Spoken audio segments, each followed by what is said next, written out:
Put back from the 5th grade into the 4th grade and stayed in that category until I got out of high school. I don't have any college training, but I met a high school teacher who one day changed my life. I was waiting on another student, and when he came in, he said to me, "Young man, go to the board and write what I'm about to tell you." And I said, I can't do that, sir. He said, "Why not?" I said, "I'm not one of your students." He said, "It doesn't matter. Follow my directions now." I said, "I can't do that, sir." He said, "Why not?" I said, "Because I'm educable mentally retarded." And he came from behind his desk and he looked at me. He said, "Don't ever say that again. Someone's opinion of you does not have to become your reality." And as he talked, my heart began to beat fast. Tears began to run down my eyes, and I was in the back just listening to him, because the speech he was giving, that speech was for me.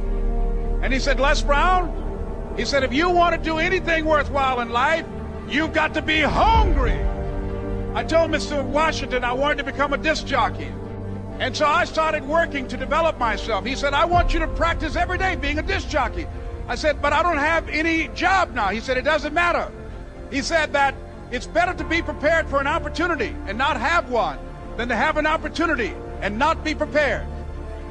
And as I was working to develop myself, I applied for a job as a disc jockey, WMB, on Miami Beach. I went to a guy named Milton Butterball. I said, "How you doing, Mr. Butterball? I'd like to get a job as a disc jockey." He looked at me, he said, "You have any broadcast background?" I said, "No, sir, I don't." "You have any journalism background?" I said, "No, sir, I don't." He said, "We don't have any jobs available." I said, "Yes, sir." I went back to Mr. Washington and I told him. He said, "Don't take it personally." He said, "Most people are so negative, they will have to say no 7 times before they say yes." He said, "Go back again." So I went back again. I said, "How you doing, Mr. Butterball? My name is Les Brown." He said, "I know what your name is. What do you want?" I said, "I'd like to know whether or not you have any jobs as a disc jockey, sir." He said, "Didn't I just tell you yesterday we didn't have any jobs?" I said, "Yes, sir, but I know whether or not somebody got laid off or somebody was fired, sir." He said, "No one was laid off or fired. Now get on out of here." I came back the next day like I was seeing him for the first time. I said, "Hello, Mr. Butterball, how are you?" He looked at me with rage. He said, "Go get me some coffee." I said, "Yes, sir."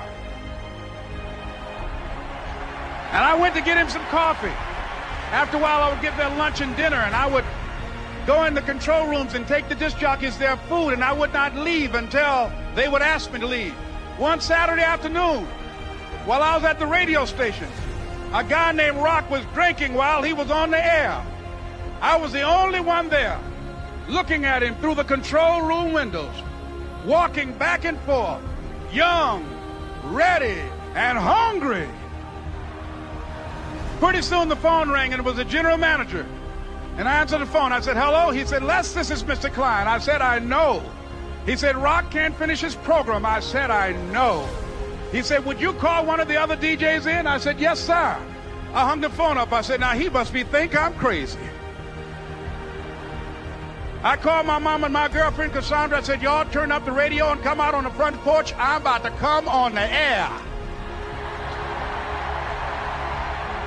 I waited for about 20 minutes, and I called him back. I said, "Mr. Klein, I can't find nobody." He said, "Young boy, do you know how to work the controls?" I said, "Yes, sir." He said, "Go in there and don't say nothing here." I said, "Yes, sir."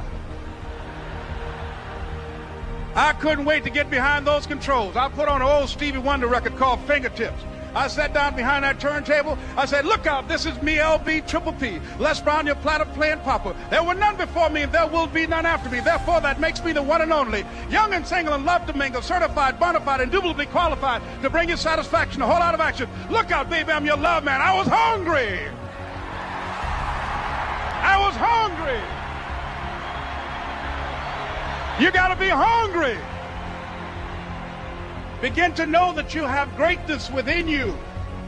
And if just one of you here begin to envision yourselves as being blessed and highly favored to reach your goals, if just one of you capture the essence of what that means, that you have greatness within you and a responsibility to manifest that greatness, that you can make your parents proud, you can make your school proud, You can touch millions of people's lives, and the world will never be the same again because you came this way.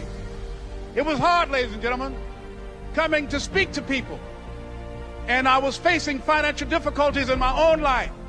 I was behind on my bills and my dreams, and I'm saying to them, you can live your dream. It was hard, ladies and gentlemen. It was very difficult to pick myself up each day believing that I could do it. There were times that I doubted myself.